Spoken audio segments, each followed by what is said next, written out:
ओम शांति। सारा ध्यान भ्रुकुटी के मध्य में एकाग्र कर चमकते हुए ज्योतिर्बिंदु को देखें। मैं आत्मा कल्प कल्प की विजयी रतन हूँ।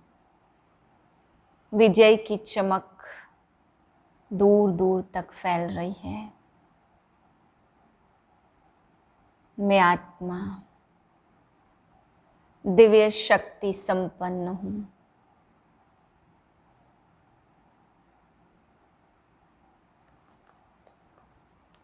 मुझ आत्मा से दिव्य शक्तियाँ निकल रही हैं।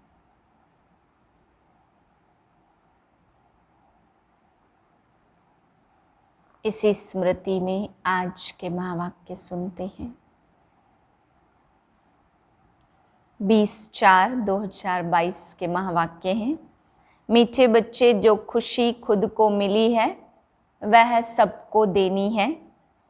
तुम्हें सुख शांति बांटने का धंधा करना है।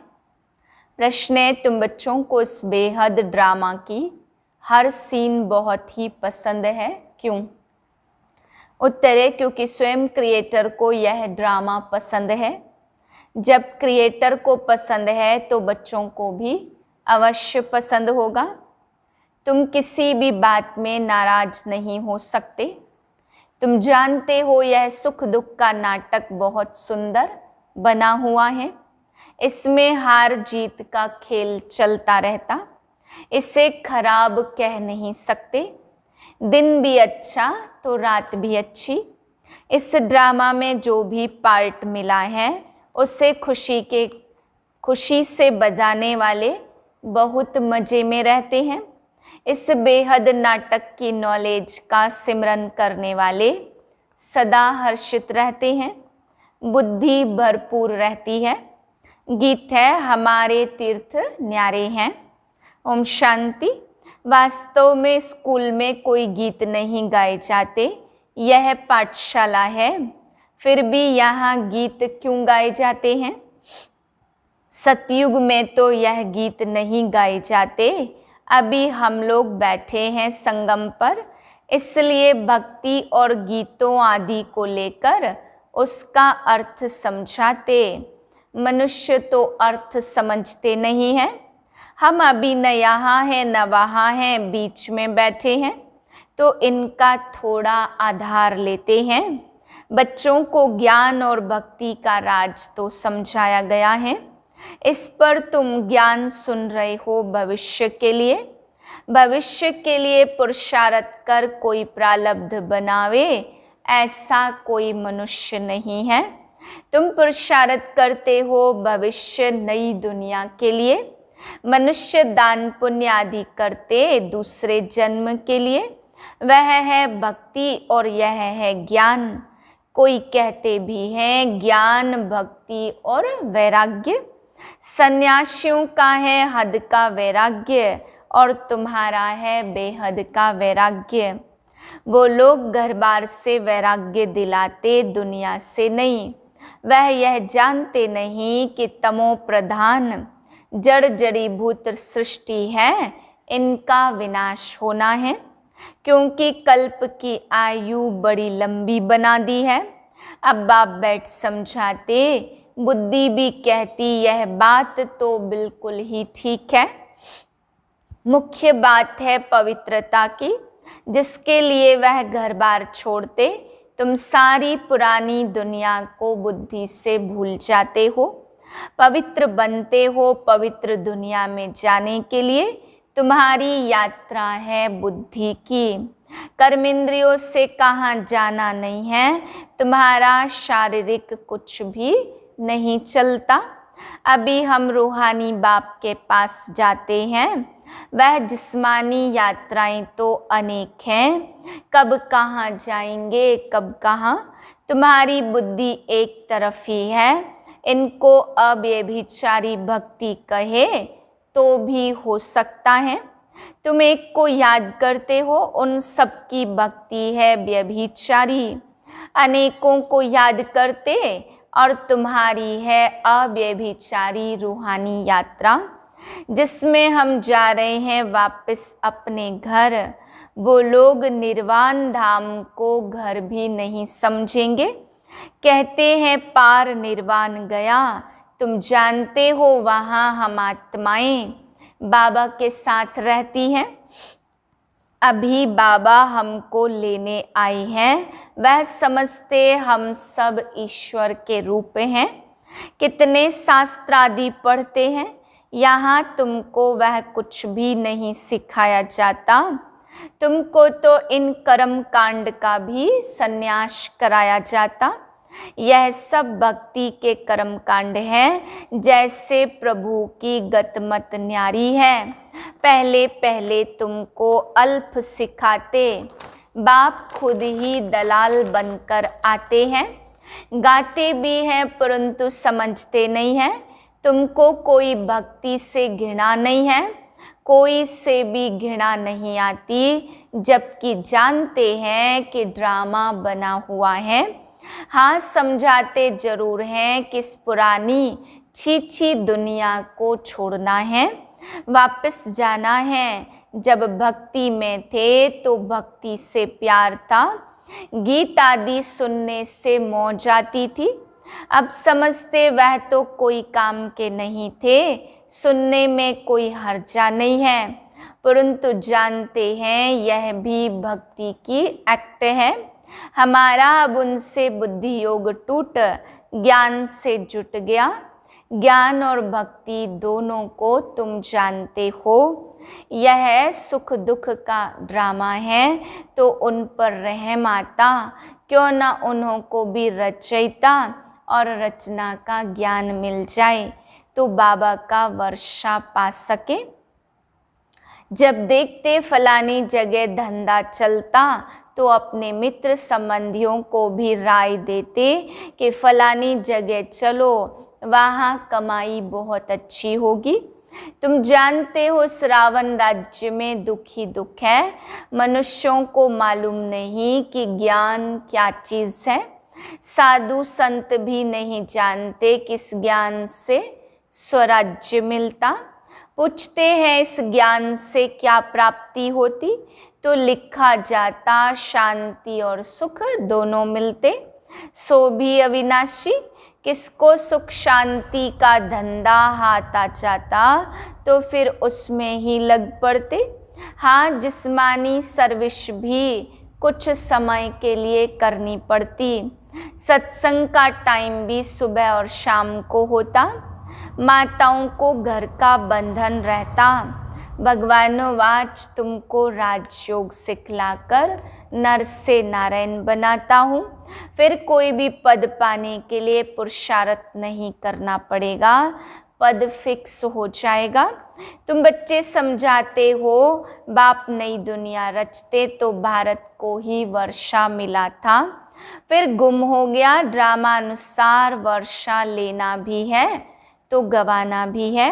यह चक्र चलता रहता। इस समय हमने वर्षा गवाया, अब फिर से ले रहे हैं। लक्ष्मी नारायण के राज्य का किसको पता नहीं है, इसलिए पूछा जाता कि लक्ष्मी नारायण को यह राज्य कब और कैसे मिला। जैसे उन्होंने कृष्ण के आगे रख लक्ष्मी नारायण को गुम कर दिया, फिर लक्ष्मी नारायण को आगे रख कृष्ण को गुम कर देते। लक्ष्मी नारायण तो है ही सतयुग के, नारायण वाच तो हो न सके।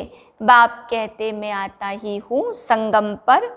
लक्ष्मी नारायण ने जरूर आगे जन्म में संगम पर ही राज्य लिया। लक्ष्मी नारायण को भी राज्य देने वाला जरूर कोई होगा ना, तो भगवान ने ही दिया। इस समय तुम बिल्कुल ही बेगर हो, फिर प्रिंस बन जाते हो। प्रिंस का तो जरूर राजा महाराजा के पास जन्म होगा। अभी तक भी कोई अच्छे अच्छे राजाएं हैं जिनका प्रजा पर बहुत प्यार रहता। अभी तुम जानते हो हम राजयोग सीख रहे हैं जिससे हम राज्य भाग्य पाते हैं। हमको यह निश्चय है क्योंकि यह अनादि ड्रामा है। क्या क्रिएटर को ड्रामा पसंद नहीं होगा? जरूर पसंद होगा, तो क्रिएटर के बच्चों को भी पसंद होगा। हम घृणा कोई से नहीं कर सकते, यह तो समझते हैं कि भक्ति का भी ड्रामा में पार्ट है। ड्रामा सारा अच्छा है, बुरा ड्रामा क्यों कहेंगे? ड्रामा का राज बुद्धि में है जो तुमको समझाते हैं।